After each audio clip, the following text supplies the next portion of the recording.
Ahmad. Okay. Woo! This has been fantastic. This is still day 5.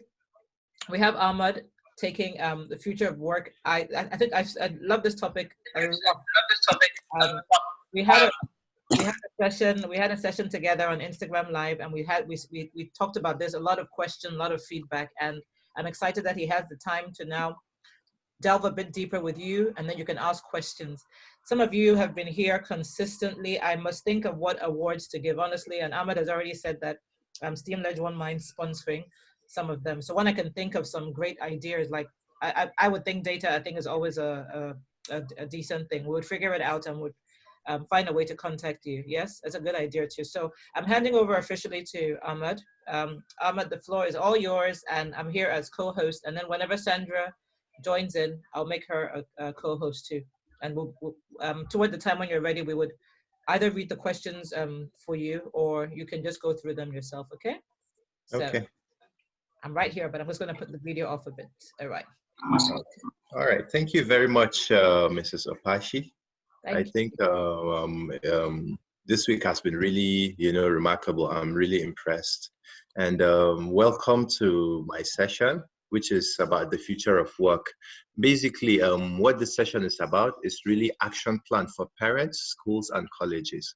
So the question is really simple that we pose to parents, schools, and colleges.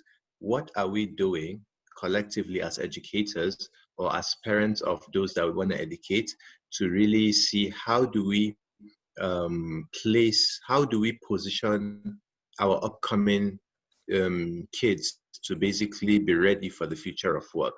I think, last 2 years, I would spend like the first 10-15 minutes of a session like this really explaining to, people why the future of work is changing. While the work today, it's not going to be the work tomorrow. But now it's really evident that, the world is going through a serious shift, and we all need to align. And especially in education, because of the upcoming generation. And the main thing about the future of work is basically it's more like a revolution going on. So the future of work is more like when the internet generation came in, when the internet started. People thought, okay, the internet is taking away jobs from us. What do we do? But what happened? The internet created more jobs than it lost. So basically, the job descriptions changed. Um, the job description changed, and that molded the future of work. That created your Amazon, that created your Facebook, that created your AliExpress, that created your Google, and so on and so forth.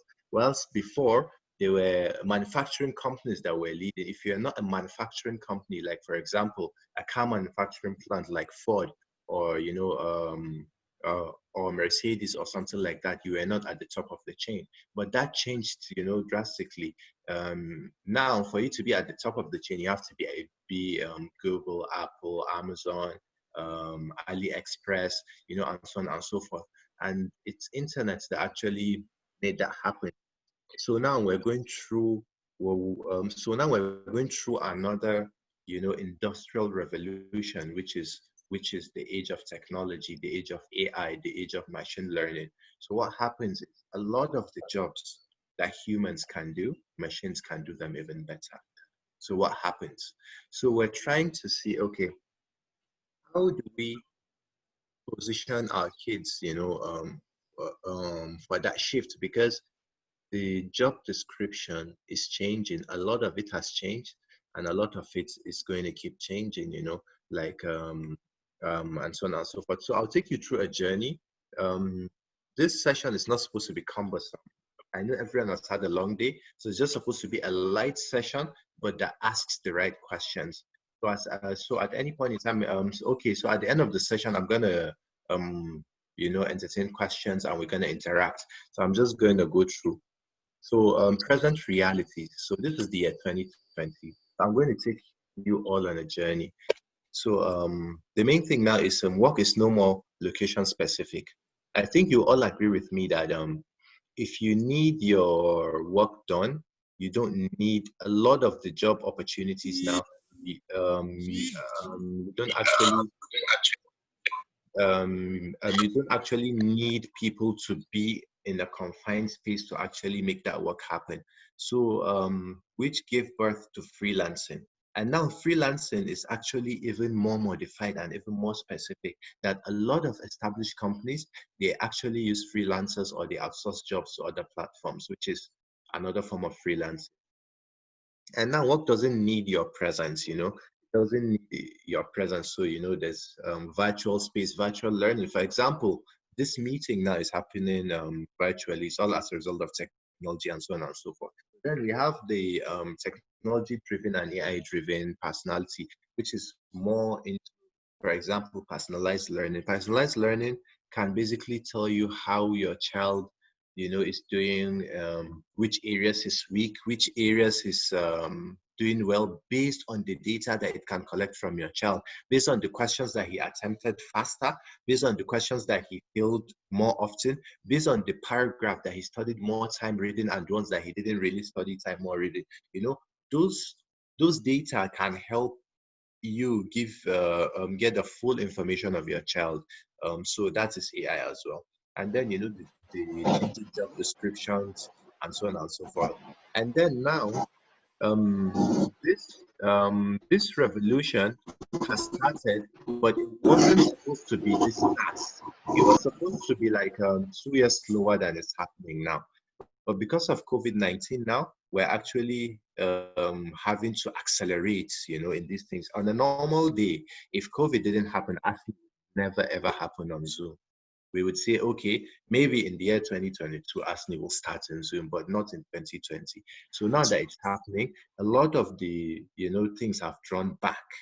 It has accelerated the technological, need and the technological niche that needs to happen and so on and so forth. So now the question is, what is your school doing to actually be ready for this kind of change? Or if you're a parent, what is your child's school doing to position your child to actually be ready for the future of work? And then what is going to happen? So this is another present reality. So I picked up this guy's profile, Tosin. So Tosin is a freelance guy on Upwork. Tosin in 2020 alone has made over $40,000 based on work that he has gotten from outsourced people all over the world. And he charges a rate of $18 an hour. And and then Tosin is a web developer, but he's very good at it because the platform gave him a 98% success rate. So Tosin might be working another job in Lagos and still be earning $40,000 before the second quarter of 2020. So that is the future of work. Tosin now, based on the side jobs that he gets, based on the skills that he builds, he is actually getting a lot of jobs and a lot of money. He's gotten 47 jobs this year so far, and he's worked 49 hours. And in just 49 hours of work, he's earned over $40,000. So that is where the future of work is going. And your child, you and me, need to be positioned to have the right skills to be able to take jobs that are available anywhere in the world from where we are. And what are we going to use to do that? We're just going to leverage technology. So when technology skill set is no more an option, but a necessity now, it's actually necessary for every school. And the question I want to ask a school is, if you do not get technologically inclined, what is going to happen? What is going to happen is you are actually going to get a lot of competition from new schools coming on. You think you've done a lot of work, but a lot of schools will come on that they are very much technologically inclined than you are, and they're going to take the market from you. So we do not want that to happen. Okay, so I'm just going to peep through the chat because I see the chat is on fire, and I'm just trying to. Okay, yes. Yeah, so people are saying like, okay. Samuel, Mary, we are here again, so thank you for joining us. And work is no longer location specific, which is true. Work doesn't need your presence as much as these days, you know, which is very true. And then some other encouraging comments as well. So I'm gonna go on. Yes. If there are any questions, I can read them out for you later. Okay. Okay. Okay. Okay. So now, what we're trying to say is what this session is about is a practical session on, okay, I have a school today. My school has been doing good, or my school has been doing okay. How do I align a technology curriculum in my school? Because what is happening is a lot of schools are picking up similar curriculums. They are going to get school business is going to get a lot more competitive than before, because now we have this vast idea of how to use the internet to basically leverage on education elsewhere. So if your school is only good at maths and English and only passing the WAEC, it's no longer enough. How do you build a child to actually have more options? How do you build a child from your school to be able to have the same opportunities than a guy that went to, maybe Eton in England, have similar, opportunities, or, attended King George's, the Fifth College or something like that in the United Kingdom, or maybe went to Canada or somewhere else. So you want to give them the same opportunities, and the same opportunities is all about skill set. Can the boy that went to a school in Kano or in Abuja, does he have the same skill set with any other kid his age around the globe? That's your answer. And then maybe in maths and English and other subjects, that's true, because I went through the same opportunity. I went through the same experience of going to very good schools here and having to go abroad to study a very technical course and realize theoretically I'm really good. But when it comes to hands-on and applied knowledge, I didn't have a clue. So that is the narrative that has to change, and even more so now. So I'm gonna move on. I think my slides are stuck. Okay, so this is a story of two students, right? So the girl on your left is Mariam, and the guy on your right is Olakule. And this is their educational journey from year 2020 to year 2032. So what happened is Mariam wants to become a medical doctor. So Mariam is currently in primary one, and she wants to become a medical doctor, and she enrolled, in a school that has the STEM-led Termly Technology Acceleration Program, right? And Olakule resumes primary one as well. Olakule also wants to be a medical doctor, and he enrolls in different and optional school activity, and he's doing okay. He's really good. Mariam too is good. So we just want to understand a little of their journey. So Mariam participates in consistent project-based learning. She, during her primary school years from primary 1 to 5, she actually underwent an estimated 180 hours of compulsory programming, robotics, fun electronics, 2D, 3D animation, time in, time out for 6 years. So she did technology as a subject for 6 years in her school. Whilst Olakule participates in different club activities, he's just an all-rounder. He does well academically, but he hasn't undergone similar technology program. So then when Mariam finished primary school, she now went to a secondary school that does that's a similar partner as well. And then she's already grounded, but then she now learned advanced skills in web and mobile application development, 2D, 3D animation, game design, robotics, electronics, which are compulsory for another 6 years. She follows a very, very structured tech curriculum, and she learns it like she learns maths and English. And Olakule proceeds to a standard secondary school where he will gain good knowledge in all subjects and participate in different club activities, so he has his comps as well. Then Mariam graduates with distinction in her O and A levels, and now faced with different course of study options in medicine, engineering, and physical sciences. And Olakule too graduates with distinctions in his WAEC in O levels, and he went to A levels and now got the same. So he's now faced with similar choices of medicine, engineering, and physical sciences. So I want to ask you some questions. Who has more study options in the year 2020?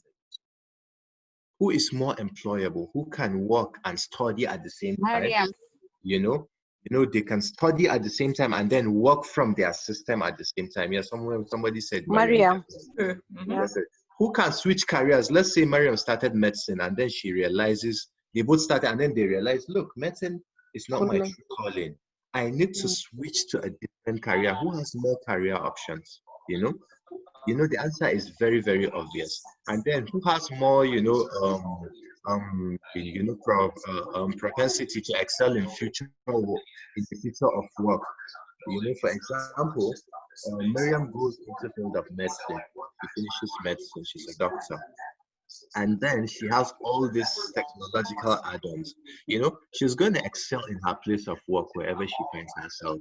And she has more edge than someone who hasn't. So, just trying to show you the distinctive, it doesn't matter the type of school that one goes to, but it's basically the type of curriculum that one undergoes.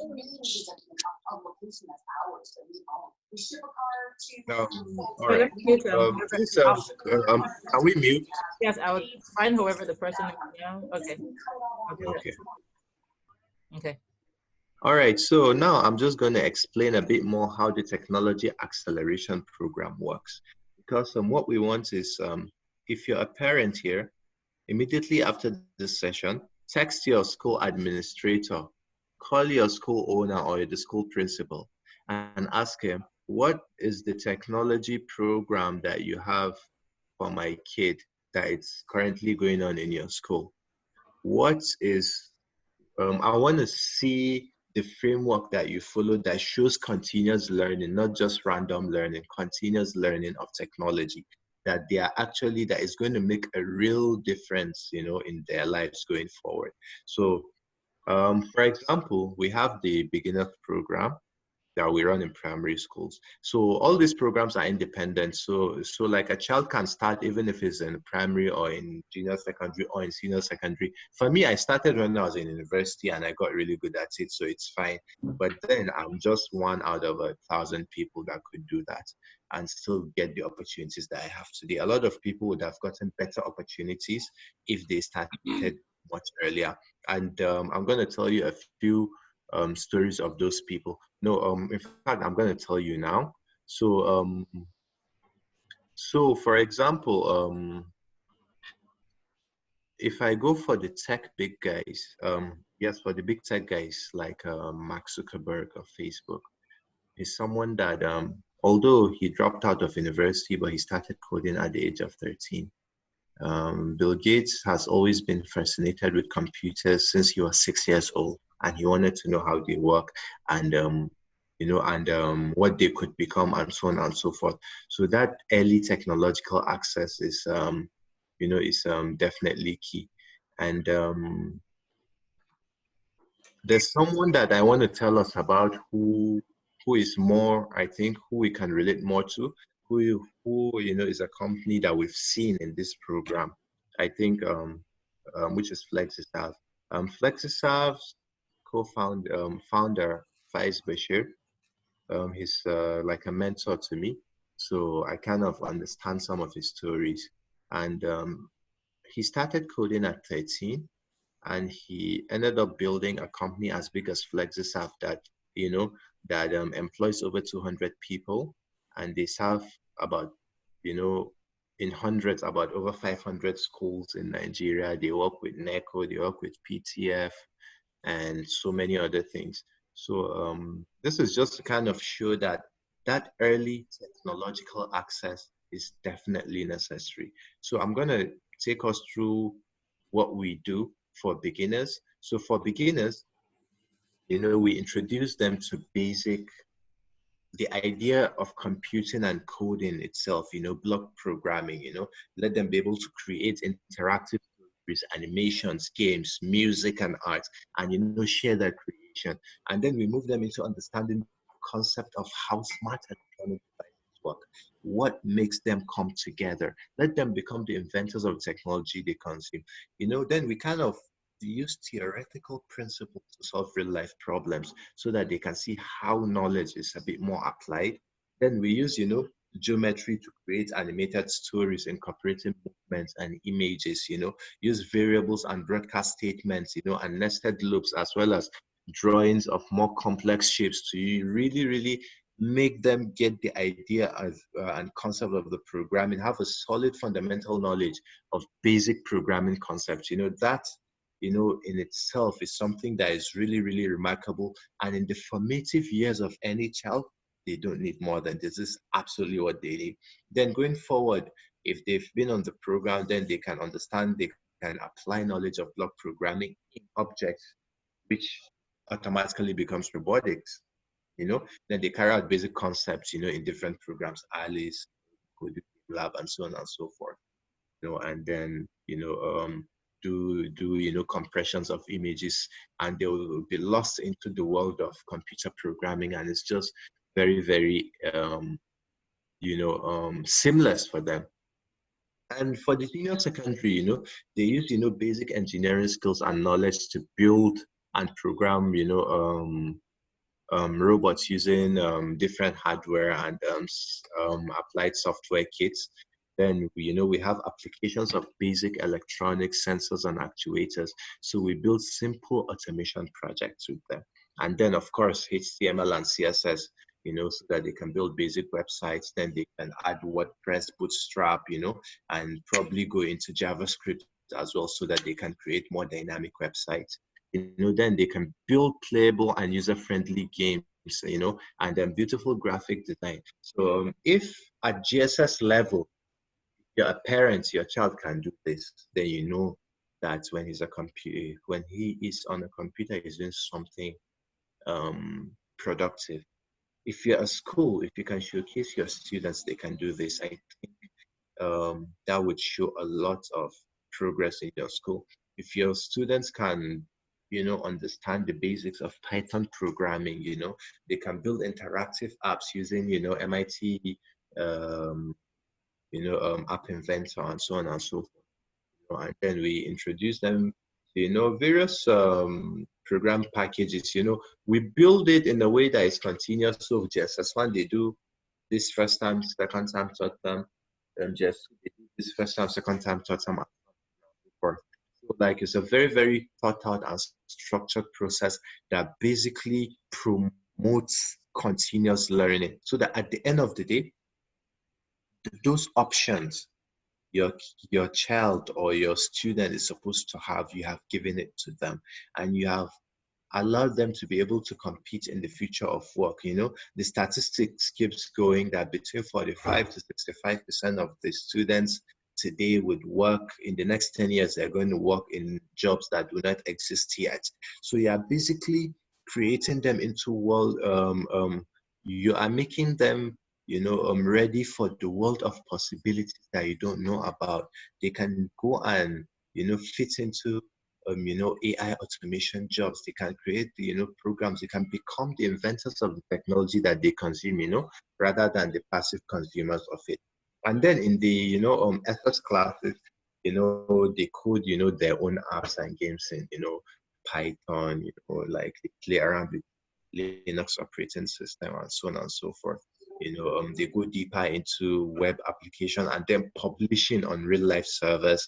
They manage a product life cycle. How do I get a product to basically work from start to finish, and then design and build Internet of Things projects, and so on and so forth, understand how sensors work. There's a lot of world of sensors. There are thousands and thousands of sensors that students can interface with a lot of boards, with Arduino boards, with Raspberry Pi, with BeagleBone. I don't want to start speaking jargons, but and that. But these are things that we have. If you can go on our YouTube channel and just search at STEAMledge, you are going to see a lot of student projects, that the students have done themselves.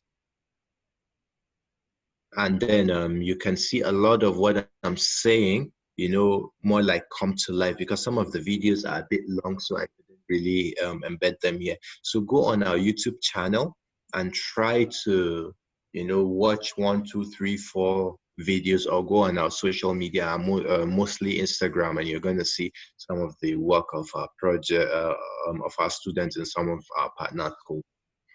So how to get started, from 2020. So if you're a school or you're a parent, the main thing is what we'll say is invest in tools, which is laptops and gadgets. We need tools to work. So the students need to, they need to have some form of gadget or device that they need to work with. And then if you're a school, please invest in automated processes. I'm still marketing for my elder brothers. Go and install SAP SMS. Helps. And then, invest in hybrid teaching approaches, like I know there's face-to-face teaching, but because of this now, even if everything goes back to normal, make one day a week, even if they come to school, is online teaching, so that that hybrid works, so that if something like this ever comes up again, or even not something like this, if there's some, for example, you're in another place and you want Seamless to be teaching your kids, we can still do the online classes, and they learn a lot. Like, interface them, mix that face-to-face teaching with online now. It's really, really important. It makes the student. So we deployed, we deployed some online teaching tools to some schools recently because of the COVID, and we helped them install. The schools that already use the concept of online one way or the other, it was seamless. And the students from home could use it, the parents could really key into it, and so on and so forth. But the schools that was the very first time that they were doing it, in fact, it didn't work, because it was so alien to the school, it was so alien to the kids, and it was alien to the parents as well. So they decided, they say, I beg, whenever the government decides the school is resuming, that's when we're going to do the school. We can't do this here online, because they just couldn't understand it. And what happened is a lot of the students are actually going to miss out. So please introduce the concept of online learning in your school, one way or the other.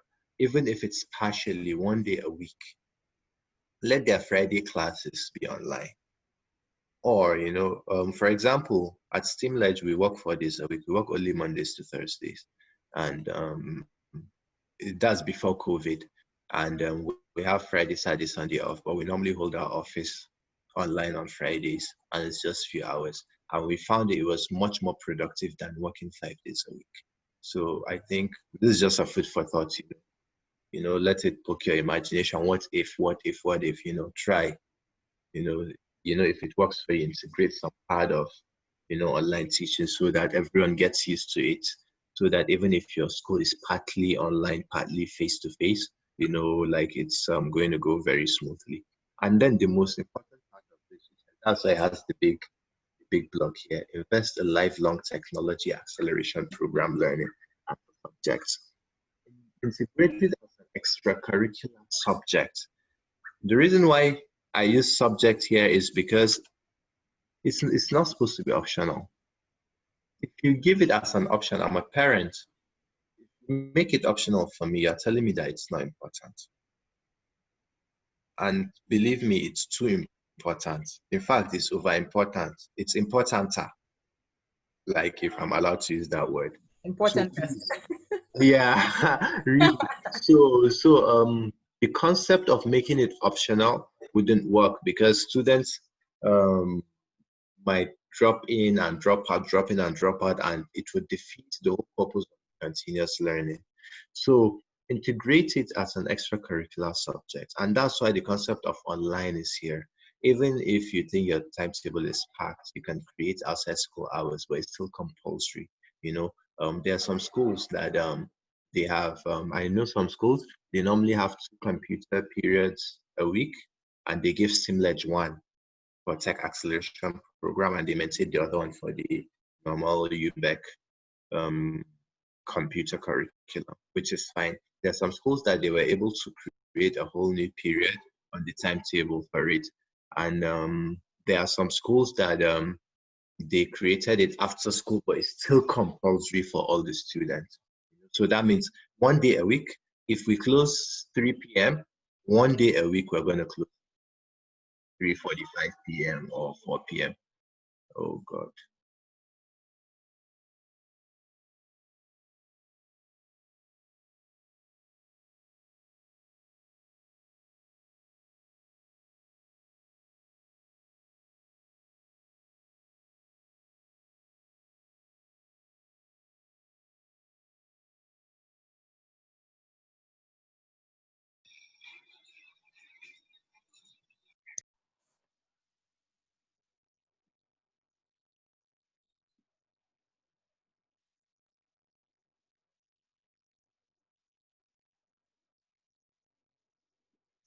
These are the minuses in technology.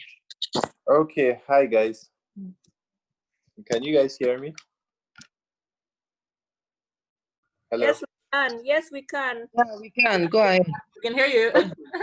So I think what happened is my battery ran You finally out. got your virtual background. Well, now I'm on my phone, so my battery ran out. Oh, on I my see. Okay. computer. Let me make sure you're still Yeah, so I don't have the slides anymore. So I'm just going to, carry on and finish up. So Okay. we're getting, yes. I had full battery before we started. I don't know what happened. Okay.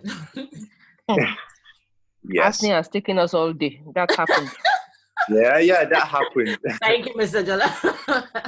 Let Exactly. me make sure you're a co-host still. Okay. Yeah. Okay. Just in case. I'm on my phone. Okay. I don't think I have the slides on my phone. Okay, that's fair enough. Yeah, okay. I remember we'll get the All slides right. separately from you, separate from the recording, and then we can send to everyone too. Yes, that would be fantastic.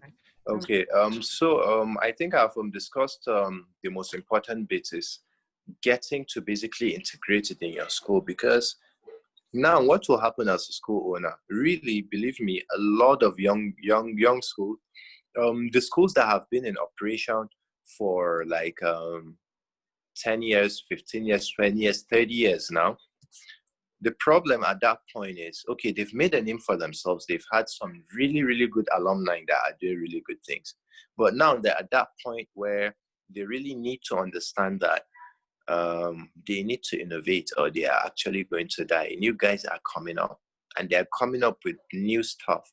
If you align yourself with those new stuff, you have already positioned yourself with those years of work, and everyone is going to align with you. But if you get stuck in the old ways, and these new schools come out and they start producing people that are creating companies like Google, and they're creating the next big thing, nobody is going to look at those old generation schools, anymore. And I see a lot of them happening. I work with a lot of schools. Right now, Simulage has about 7,000 students on its platform. And we're operational in Kano State, in Abuja, in Niger State. But thanks to COVID, now we're operational everywhere. And we are going to be taking classes online where we are not present. So even if you have your school in Lagos, or you have it in Kwara State, or in fact you have it in UK, we can still come in. We would do our classes, live classes, and we're going to do a lot of projects, with the students. The most important thing is they learn, and the charges are close to nothing.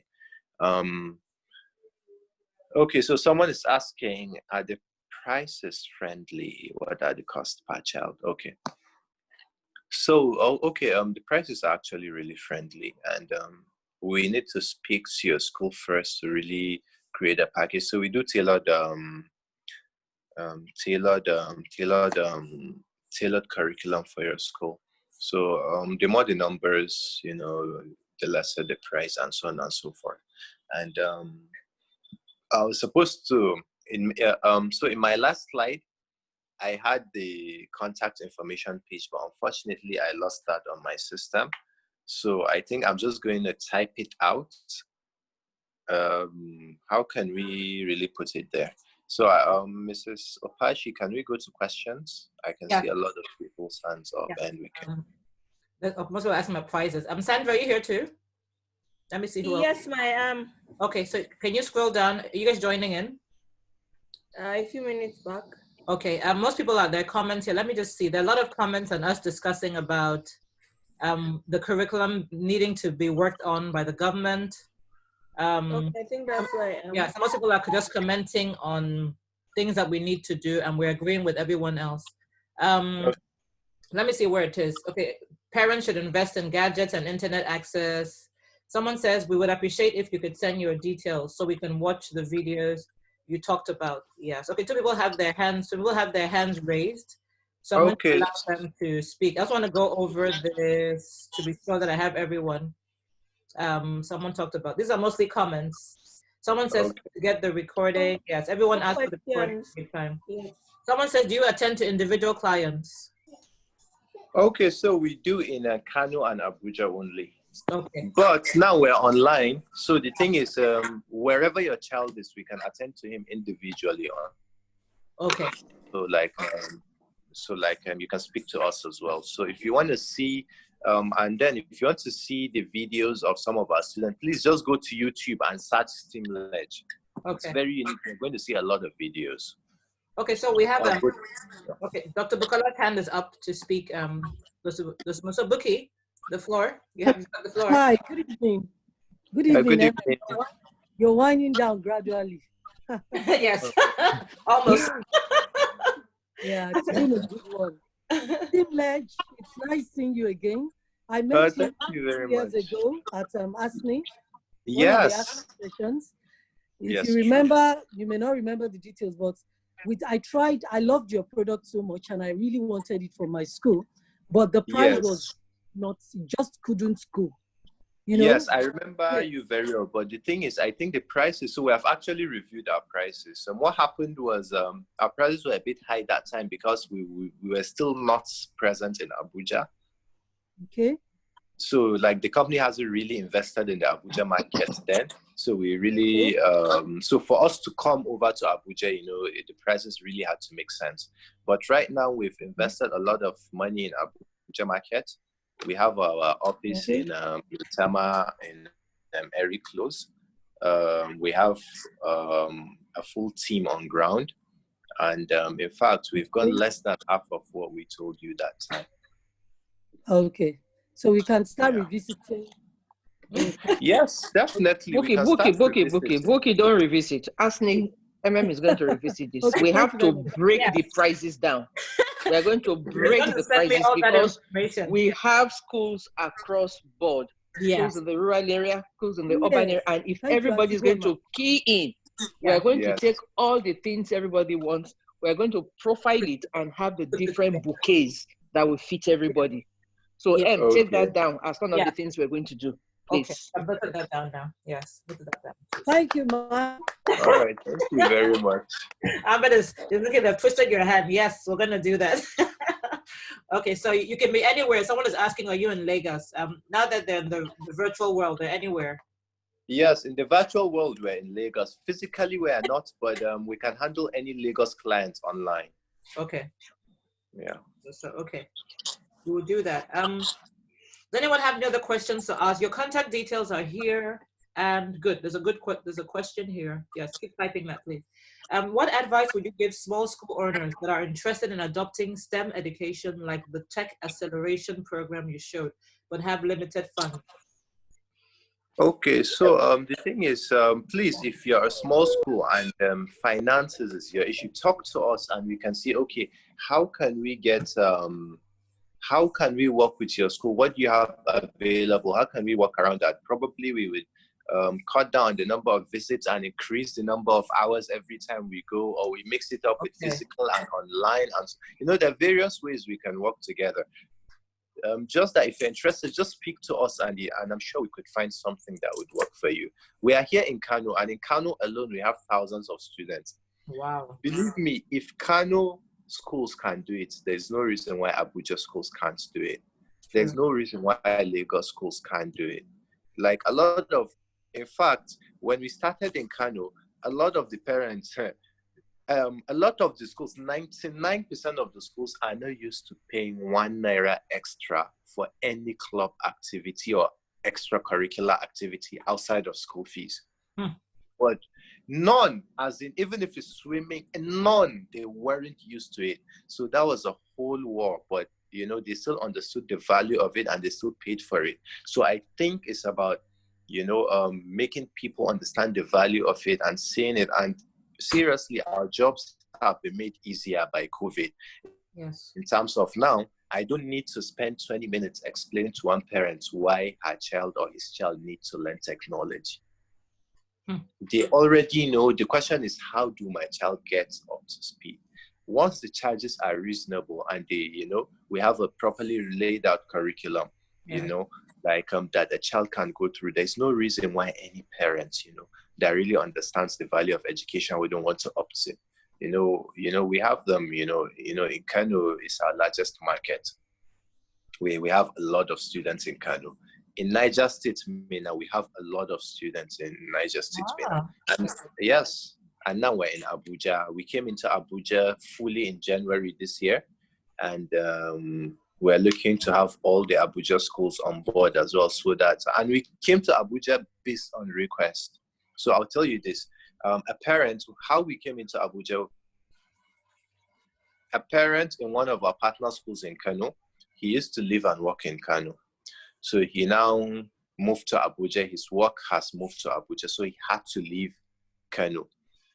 And he said, when he went to the main schools that he wanted to put his child, they didn't have anything similar to what we're doing. And that parent decided to actually invest in getting the company to Abuja just so that his kids will benefit from the program. So that's a customer, that is a customer going out of their way to put some money outside to basically say, okay, look, if I invest this, that's why we have an office in Maitama, in Erie, close next to all the big embassies, really, because it wasn't from collecting parents' money. It's basically because from a parent realized the value and decided to invest in the Abuja venture. So please, anyway, let me not talk too much. So that's what I'm arriving at. If you're a school, please talk to us. We would find something that would work for you. Excellent. Okay, there are a few things here, a few questions. Can I read them? Just one. Sure. Do you take all subjects or only core subjects? Someone is asking a question. Do you take all subjects or only core subjects? Okay, so Tech Acceleration Program is a subject. Okay. And we focus on Tech Acceleration Program. And we so courses around technology-related courses. Okay. Really, that's what we do. Okay. Let me see. If a school has tech-savvy staff, is your curriculum available for us to implement ourselves? Okay, so so the school can talk with us as well, and we can see how we can do a trainers program for them and then hand over. Yes, we can do that. Oh, that's good. Okay. Let me see this one. Okay, so someone is asking about. Okay, that's a deep question. How do you manage your students from visiting other sites that aren't educational, e.g., porn? Okay, so thank you very much for whoever asked those questions, because because all of STEAMledge's content and all the softwares that STEAMledge use, they're completely offline. We do not use a single online module. The only reason why remote learning, and when we do remote learning, we would what is it called? We would educate the child and the school and the parents of internet safety, and that then becomes the responsibility of the adults that is with them to basically make sure that they don't deviate, But all of our programs, all of it from start to finish, there is no single software that is online based. All of it are more all of it is what is it called, is offline, and we're very glad that we're doing that. And that's happened because we started in Kano, and Kano is a very, very conservative society. And the problem that we posed first is people were willing to make their children not learn technology because of the dangers that they may find themselves in. Example, watching porn or chatting to strangers and so on and so forth. Okay. So we designed the program to be completely offline. It's on your computer, but you don't need an internet connection to run through your programs from start to finish. That's excellent. I remember that from our live session. Yes. Good. Let me see. Yes, everybody's happy about that. Will you be able to come down to southern Nigeria since you seem to be in the north? Yes. So we have an office. Our head office is in Kano. We have a big branch office in Niger State and Abuja. Look, we're looking to expand. If the right market is there, we can pull the right investors to actually help us set up and be in your place. But before that, we could start with the remote learning, which is fine. Yeah. It can still work. We don't need to. Let's take advantage of technology and let's not make things too difficult from the beginning. For both parties. For example, if you're in a different state that we are not in, and you want to physically, the bill will be high. So I would still suggest for you, okay, why not? Let's see how we can be deploying these lessons, remotely for you. For example, we can do pre-recorded classes and then join through Google Classroom. We could, the FlexApp session was very good. They mentioned a lot of tools that one could use for free. We could leverage on those as well. Mm-hmm. Excellent. So I think that's quite enriching and very helpful. Many of us, we should just get used to having people do things online and remotely. I mean, personally, I'm not even in the country in the first place. So we're organizing this. This is like something we've organized by phone calls and Zoom, and we'll put it together. Okay. And so if we can achieve this, then you can do the same. Any part of the world you're in, you can enjoy these benefits, and we can make it work. Yes. Any more questions? Let me see. Yes. So they can come anywhere. Anyone can be anywhere right now. Now that we can leverage on technology to achieve that. And then whenever things open up and you really feel you want to see them in real life, I'm sure they can fly down to any part of the world as long as you're paying for that. Yeah, definitely. We definitely want to be in as many places as possible. Please, just contact us and talk to us, and we'll try as much as possible. So I'm trying to go and screenshot the information page, and I want to share it again. Okay. Do we have more questions? Do you have a holiday package for kids? Yes, we do. So we host boot camps. Okay. We host boot camps. So normally it's in Kano and Niger State, but now in Abuja as well. Right. So I don't know whether the physical boot camp will be feasible based on the government regulations. We'll see. But if it's possible, we are definitely going to put out a lot of information, about that as well. If not, then we'll find a way to kind of remotely do it. You do one. I saw one. But because of the hardware. Mm-hmm. Go on. Pardon? No, go on. Yeah. The hardware. Okay, I was saying because of the hardware, what is it called? Part of it, like I really want it to be physical. I'm hoping the COVID dies down. Yes, please. That's a good one. Okay, so I think questions are done. People seem excited. So everyone who has taken down Steam Ledger's details and Ahmed's details, make sure you contact them as much as you can. And then Ahmed, we're going to be speaking with you so that we can figure out what deals and offers we can put together. The essence of bringing everyone together is to really make sure that we are able to offer something, whether we can come together as a group. So ASNI should be able to get an umbrella offer for everyone. You can give us 2 different options. So when we're done, you would send me information, try and put something together, and then we can send to everyone who has signed up for the session. Yes? Okay. All right. I think, let me see. Everyone is saying thank you, and Mungode, and thank you. Exciting. Okay. Someone is just joining. Thank All you. right, thank you very much. Thank you. Gina, you get All right, the thank you very much, guys. Thank Thank you you so much. Thank you. At least everyone has got the tradition. Thank you. Okay. Thank you very much. Before you go, I'm just going to, Thank you. yeah, Anyone just who wants to join us at Thank you. Thank you very much. 5:30. Reinventing your curriculum, 5:30. That's what we have now. Tomorrow is the Parent and Educator Conference, and then we end the ASNI virtual session. The ASNI virtual learning experience ends tomorrow. We also have an extra bonus webinar by 2 o'clock tomorrow from Catherine Leon. She's here in the UK also. And it's for people that are running early childhood centers. So you get a lot of ideas. It's very practical. She's even said you should bring some things already. So Enno's going to be sharing that link by evening. If you're joining the Reinventing Your Curriculum, it's on Google Meet and it's happening at 5:30. It's not free, but we have now, maybe, I don't know, we can probably give about 10 more slots. So if you want to, if you can't pay or you just don't have the money or whatever it is, it's only 1,000 Naira. So we still have 10 more from some of our sponsors. We can give 10 more spaces. Send a message to Bossa or to me to get the link. And see you at 5:30. And then see you tomorrow. Parent Educator Conference, 11 to 12:30.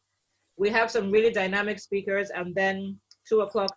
And then tomorrow by this time, we would have shut down all our phones. We'll be sleeping. We won't talk to anybody for some time and rest our eyes because it's been a wonderful week. Thank you so much, Ahmad. Thank you everyone who has been here. And yes, take care of yourselves, everyone. See you if you join us at 5:30 or tomorrow by 11 or 2 p.m. Any one of them. Bye, everyone. Bye. Bye. Thank you. I'll stop the recording.